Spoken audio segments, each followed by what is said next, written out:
జనార్దన్, ఇందులో ఏదో కుట్రకోణం ఉందన్నారు కదా, అదేంటి వివరంగా చెప్పు. దీనిలో నా పాత్ర ప్రమేయం లేకుండా జోగి రమేష్ గారి ఆధ్వర్యంలోనే నేను ఇంతకుముందు గవర్నమెంట్ లో ఉన్నప్పుడు కూడా తెచ్చుకొని చేశాను సార్, బయట నుంచి తెచ్చుకొని. అదేవిధంగా గవర్నమెంట్ రాగానే అదంతా ఆగిపోయింది సార్. మళ్ళీ మొన్న గవర్నమెంట్ రాగానే అవన్నీ ఆగిపోయింది సార్. అసలు ఏం చేయడం లేకుండా బాగా స్ట్రిక్ట్ అయిపోయేటప్పటికి ఇక నేను కూడా ఆగిపోయాను సార్ మొత్తం. ఆ తర్వాత మన ఏప్రిల్లో 2025 ఆ టైంలో మళ్ళీ జోగి రమేష్ గారిని కాంటాక్ట్ చేసి మాట్లాడదామంటే నేను మన తమ్ముడు ద్వారా మాట్లాడాను సార్. టీడీపీ గవర్నమెంట్ మీద ఏదో రకంగా మనం పలుకు సాగాలి, వాళ్ళు బ్యాడ్ చేయాలి, మనకి అప్పుడు మైలేజ్ ఎక్కువ ఉంటుంది అని నువ్వు ఇంతకుముందు చేసేవాడు కదా, చేశారు కదా, వాళ్ళందరినీ మళ్ళీ లేక పిలిచి లేలో పెట్టాను సార్. నేను ఇబ్రాహీంపట్నం అనుకున్నాను సార్. తర్వాత నేను మా క్లాస్మేట్ జయశంకర్ రెడ్డి తమ్ముళ్ళపల్లి అని తెలిసినప్పటికీ చిత్తూరు జిల్లా, ఉమ్మడి చిత్తూరు జిల్లా వచ్చింది కాబట్టి ముందు అక్కడ ప్లాన్ చేద్దాం, చంద్రబాబు గారిని బ్యాన్ చేయడానికి అక్కడ చేద్దాము. ఇప్పుడు నేను అక్కడ వైన్ షాపులు వాళ్ళకి వచ్చినాయి, వాళ్ళు చేసుకోలేకపోతే తీసుకుంటున్నానని చెప్పి జోగి రమేష్ గారు చెప్పాను సార్. అయితే అక్కడే ప్లాన్ చేయాలని చెప్పారు. నేను అక్కడ లోపల అతను ఉన్న పాలక సిద్ధాన్ని అతను పట్టుకొని అవన్నీ రూమ్ అద్దెకి తీసుకొని వేరే వాళ్ళ పేరు మీద అక్కడ సెటప్ అంతా చేశాను సార్. చేసిన తర్వాత ఎవరైతే ఉన్నారో వాళ్ళకి తెప్పించి అన్ని రెడీ చేయించు, మందు తయారు చేయడానికి కావాల్సిన స్పిరిట్, లేబుల్, క్యాప్లు అన్ని, దాన్ని కలిపేదానికి కావాల్సిన కెమికల్స్ అన్ని తెప్పించి బాలాజీ ద్వారా చేశాను సార్. అది ఎప్పటికప్పుడు 1 నెల 2 నెలల్లో ఇది ఇలా అంతా రెడీ చేసి పెట్టండి. రెడీ చేసి ఎప్పుడైతే పెడతారో అప్పుడు మొత్తం ఎక్కువగా ఉన్నప్పుడు మీరు ఎవరో లేని సమయం చూసి దాన్ని గవర్నమెంట్ మీద బొజ్జాలో నీకేం కాదు, నీకు ఏమైనా ఇబ్బంది అని నేను చూసుకుంటాము. నేను బాగా ఆర్థిక ఇబ్బందుల్లో ఉన్నానండి.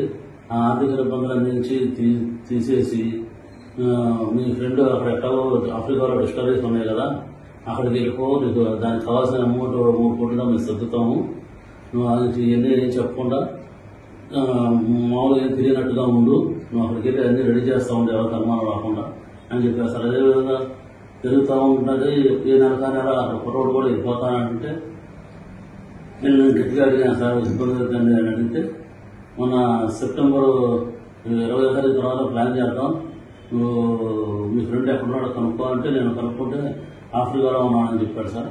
అయితే నువ్వు కూడా ఆఫ్రికా వెళ్ళిపో, అతనితో టచ్లో ఉంటూ నేను పెట్టుబడి పెడతానని చెప్పి కమిట్మెంట్ తీసుకో, నీకు ఇబ్బంది లేకుండా ఉంటుంది, మేము ఇక్కడ అడ్జస్ట్మెంట్ చేస్తాం, అమౌంట్ అంతా మీ బ్రదర్కి చేస్తాం, మీకు ఎటువంటి పరిస్థితులు ఏమీ ఇబ్బంది లేకుండా మేము చూసుకుంటాము, ఎట్లాగో ఇబ్బందులు పడ్డావు కదా, ఎందుకంటే ఇబ్బంది ఏం పడతావు, దాన్ని వెళ్ళిపో, అక్కడైతే నీకు అన్ని రకాలుగా ప్లస్ అయితే నీకు బాగుంటుంది. మాకు కూడా ఇక్కడ గవర్నమెంట్ మీద తప్పుడు ఆరోపణలు చేస్తే మాకు కూడా కలిసి వచ్చింది, మాకు కూడా మా వైసీపీ గవర్నమెంట్ కూడా కలిసి వచ్చింది అని కొన్ని రకాలు భయపెట్టి కొంచెం డబ్బు ఆశ చూపి అన్ని రకాలుగా చేశారు సార్ నన్ను. ఆ తర్వాత లాస్ట్కి ఇంకా 20 నేను టికెట్ బుక్ చేసుకున్నానని చెప్పాను సార్, 24 వెళ్తానికి.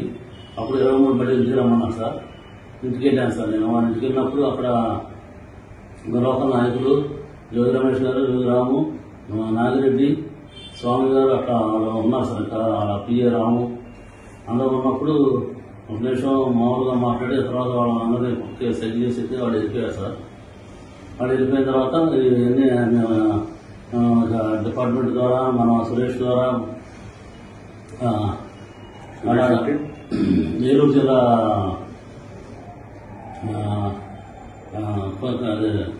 కొల్లేరు ఏరియాలో ఉంటాడు సార్. నాకు నారాయణపురం బాగా ఉన్నప్పుడు అక్కడ ఫైనాన్షియల్కి వచ్చాను సార్. అతని ద్వారా ఈ డిపార్ట్మెంట్కి అక్కడికి ఇన్ఫర్మేషన్ పాస్ చేసి అది రైడ్ చేయించారు సార్. ముల్కన్ జిల్లాలో రైడ్ చేయించి అది సిరికంతా పట్టించి గవర్నమెంట్ మీద వ్యవస్థగా మాట్లాడి గవర్నమెంట్ ఏదో తప్పులు చేస్తుంది అని చెప్పి బాగా చేసి చాలా యాంటీ చేసుకొద్దాం ట్రై చేశారు. కానీ చంద్రబాబు గారు పార్టీ నాయకులను సస్పెండ్ చేసేటప్పటికి అంత ఎక్కువ హైలైట్ అవ్వలేదు జనార్దన్ అని చెప్పి మళ్ళీ నాకు కాల్ చేసి మీ దాని మీద కూడా చూపించేద్దాం, నువ్వు అక్కడ బాధ్యత పెట్టే సరుకులు ఇక్కడ తెచ్చిపెట్టేసి గొడవలో పెట్టు, అది మీ తమ్ముడు ద్వారా డిపార్ట్మెంట్ వాళ్ళకి తెలిసి నేను సురేష్ మా ద్వారా సాక్షి టీవీను వాళ్ళందరినీ తీసుకొని వస్తాను, నాయకులందరినీ తీసుకొని వస్తానని చెప్పి అలర్ట్ చేసి నాకు అక్కడ ముందు రోజే అన్ని అక్కడ తెప్పించి పెట్టించారు సార్ వాళ్ళ మనుషుల ద్వారా. వాళ్ళు తెప్పించి పెట్టించారు సార్. అదేవిధంగా ఇన్ఫర్మేషన్ లీక్ చేయించి తమ్ముడు ద్వారాను మీడియా సాక్షి మీడియా ద్వారా వాళ్ళ మనుషులు సురేష్ ఏలూరు ద్వారా ఇట్లా డిపార్ట్మెంట్ అన్నిటికీ చేసి అది పెట్టించారు సార్. మా గోడంలో పెట్టిన లెక్కలు పెట్టించారు సార్. పక్కన గోడంలో బాధితులుగా ఉన్న గోడంలో అంతతో ఆగిపోకుండా మళ్ళీ అక్కడ ముందు రోజే అక్కడ ఎన్ని బాగా చేస్తున్నట్టుగా ఖాళీ క్యాన్లు కూడా తెప్పించి పెట్టించారు సార్. ఖాళీ ఎంటీ క్యాన్లు పెట్టారు సార్. ఎంటీ క్యాన్లు పెట్టించేసి ఇదంతా బాగా జరిగిపోతుంది, ఇక అన్ని రాష్ట్రంలో అన్ని ఏరియాల్లో ఇలాగే చేస్తున్నారు అని చెప్పి అని బాగా బాగా హైలైట్ చేశారు సార్. ఈ గవర్నమెంట్ కి చాలా బ్యాడ్ నేమ్ వచ్చింది, బాగా జరిగింది, నీకు చూసుకుంటా నువ్వు రావాల్సిందని చెప్పారు సార్ నాకు. ఆ చెప్పిన రోజు నుంచి నాకు ఈ రోజు వరకు కూడా నాకు యాంటిసిపేట్ వేరే అర్థాలు సంఘం కూడా ఆగ్రహం తీసుకోలేదు సార్. దీంతో పాటు మా తమ్ముడిని కూడా అరెస్ట్ చేసి మా తమ్ముడికి చేస్తున్నట్టు కూడా ఇన్ఫర్మేషన్ ఏం లేదు సార్, కలుస్తారని కూడా. ఆ లాయర్ గారి ద్వారా కూడా నాకు ఏం జరుగుతుందని నాకు నమ్మకం లేదు సార్. నాకు ఇవన్నీ అవ్వదని చెప్పేసి నేనే వచ్చి డిపార్ట్మెంట్ సహకరించి గవర్నమెంట్ మీద నా మీద జరిగింది, నేను వల్ల ఇబ్బంది పడింది అన్ని చెప్పేసి ఇక డిపార్ట్మెంట్ గారు సహకరిద్దామని చెప్పి నేను వచ్చేసాను సార్. ఇదంతా మేము నమ్మదగ్గగా మేమెందుకు నమ్మాలి? మీరు ముందు మీ ఫ్రెండ్నే కదా ఆయన జయచంద్రారెడ్డి, ఆయన అసలు ఆయన ఎందుకు ఇరికించారు? మరి ఈ విషయంలో ఇరికించలేదు సార్. ఆయన ఏం చేశాడంటే పెద్దిరెడ్డి గారు ఆంచరెడ్డి గారు పక్క కాన్స్టిట్యూన్సీ, ద్వారకారెడ్డి ఆ కాన్స్టిట్యూన్సీ, మిదిరెడ్డి ఆయనే చూసుకుంటాడు మొత్తం. మీ ఫ్రెండ్కి మళ్ళీ గెలవడం, మీ ఫ్రెండ్కి రాదు సీటు, మొత్తం మా ఆర్డర్లోనే ఉంటుంది, మీ ఫ్రెండ్కి ఏం కాదు, పోయినా ఎట్లాగో ఓడిపోయినట్టే కదా, ఇక మళ్ళీ సీటు రాదు, గెలవడం మీ ఫ్రెండ్ ఎట్లాగో ఆఫ్రికాలో ఆపరాలు చూసుకుంటాడు, మీరు కూడా అక్కడికే వెళ్ళిపోయి చూసుకొని మీరు ఇట్లా వచ్చానని చెప్పకుండా ముందే మాట్లాడుకుంటున్నారు కాబట్టి మీకు ఇబ్బంది ఉండదు అలా చెప్పి నమ్మించి చెప్పారు సార్. నాకు ఇక డబ్బులు ఎప్పుడైతే నాకు బాగా ఇబ్బందులు, ఆర్థిక ఇబ్బందులు ఉండడం వల్ల బాగా పబ్లిక్ ప్రెజర్ చేయడం, రిలయన్స్ వాళ్ళు, శ్రీరామ్ వాళ్ళు బాగా ప్రెజర్ చేయడం వల్ల నేను ఉండే అన్ని ఆక్షన్కి వచ్చేసింది సార్. నేను ఉండే ఇల్లు కానీ ఉండే బార్ ప్రిమిసెస్ కానీ ఆక్షన్కి వచ్చేసింది సార్. ఇక నాకు తట్టుకోలేక ఆయన చెప్పింది తినేసి ఆయన ఆస్తి ఇచ్చిన 3 కోట్లు నాకు ఇస్తారనుకున్నాను, ఎప్పుడైనా తీరుతారనుకోని నేను ఓకే అన్నా సార్, చేసేదానికి ఓకే అన్నా సార్. మరి ఈయన ఎన్నాళ్ళుగా పరిచయం మీకు? ఈయన నాకు చిన్నప్పటి నుంచి పరిచయం సార్, జోగి రమేష్ గారు. నాకు నేను చిన్నప్పటి నుంచి నాకు జయచంద్రారెడ్డి చదువుకున్నప్పుడు సార్ మాకు engineering Vidyanagar MBK rest Gudur దగ్గర దామో ఎంబీకే రెస్ట్ చదువుకున్నప్పుడు పరిచయం సార్. మళ్ళీ ఎలక్షన్ టైంలోనే మేము వెళ్ళాం సార్ ఆయన దగ్గరికి. ఆ టైంలో మా క్లాస్మేట్స్ అందరం వెళ్ళి కలిసి అక్కడ క్యాంపెయిన్ దగ్గర వెళ్ళి పార్టిసిపేట్ చేసాం సార్. ఆ తర్వాత ఇక మళ్ళీ ఎప్పుడైతే ఇట్లా వైన్ షాప్ వచ్చి ప్లాన్ చేశారో ఇక రమేష్ గారు ఈ విధంగా చేద్దాం, నువ్వు వెళ్ళు వైన్ షాప్ తీసుకుంటాను మాట్లాడు, ఇది చేద్దాము, నీకు ఉపయోగపడుద్ది, నీ ఫ్రెండ్ వాళ్ళు నీకు ఉపయోగం లేదు కదా, నా వల్ల ఉపయోగం ఉంటుంది, అతనికి ఏం లేదు, అతనికి ఏం పోదు, ఆయన ఆల్రెడీ ఇలా ఓడిపోయాడు కాబట్టి ఇబ్బంది ఏం లేదు.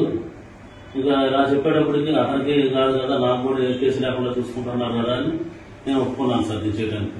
ఎప్పుడైతే ఈ డేట్ చేశారో ఇక నేను ఎవరిని నమ్మదలుచుకోలేదు సార్.